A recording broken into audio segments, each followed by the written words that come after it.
राधा असेल किंवा सगळे गोपाळ असतील, नंदबाबा असतील, यशोदाबाई असेल, सगळं गोकुळ त्या कृष्णाला वेगळं केलं होतं बरं का. नाथ महाराज वर्णन करतात. नाथ महाराजांचं जर साहित्य आपण जर थोडं बारीक बघितलं ना, तर एकनाथ महाराज म्हटलं की वर्णनी आपल्याला फक्त भारूडच आठवतो, भारूड म्हणलं की राधा. पण माझे नाथ महाराज किती व्यापक आहेत सांगू. या वारकरी संप्रदायाचं जर साहित्य घेतलं ना, तर एकनाथ महाराजांचं साहित्य 60% आहे आणि बाकी 40% साहित्य हे बाकीच्या सर्व इतर संतांचं आहे. 60% म्हणजे तुम्हाला कल्पनाही करता येणार नाही.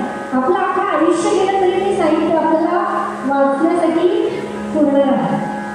म्हणून भारूड असेल, फुलवरा असेल, वाघा असेल, सोम असतील, कितीतरी प्रकार आपण नाथ महाराजांचे आहेत. त्यातील भोवरा म्हणून एक प्रकार आहे बरं का, खेळ आहे तो.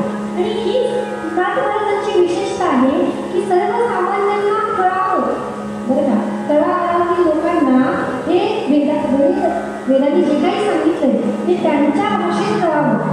एक वैशिष्ट्य मला नाथ महाराजांच्या साहित्याचं वाटतं.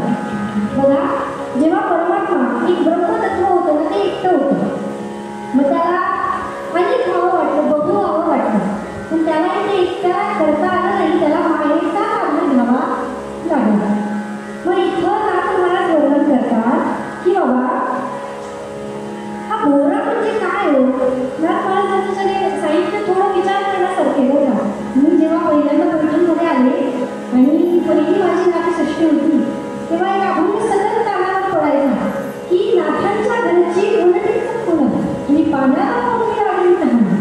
अहो, आपल्याला तहान लागली की आपण पाणी पितो, पण बघा पाण्यालाच जर तहान लागली तर त्या पाण्याला काय करते आहोत. मला विचार काढलं या अभंगानं आणि मग मला उत्तरही मिळालं की सहजासहजी किंवा सर्वसामान्यपणे भक्ताला देवाच्या दर्शनाची ओढ असते, पण माझ्या नाथ महाराजांचं विशेष असं आहे की त्या देवाला नाथ महाराजांच्या दर्शनाची ओढ आहे, म्हणून पाण्याला मोठी लागली तहान.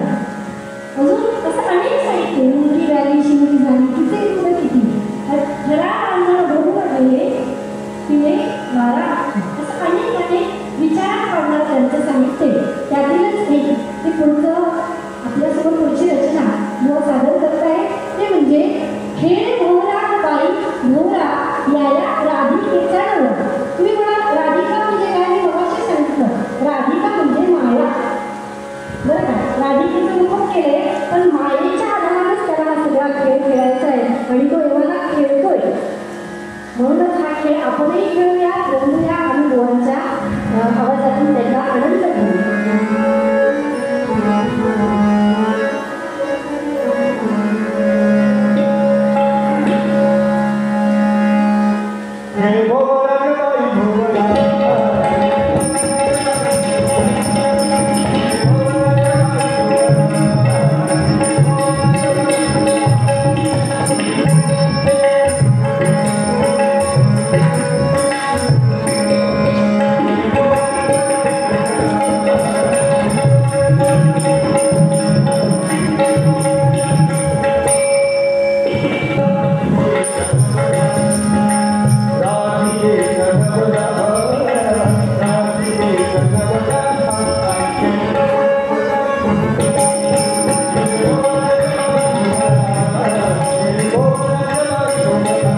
गरुड पाय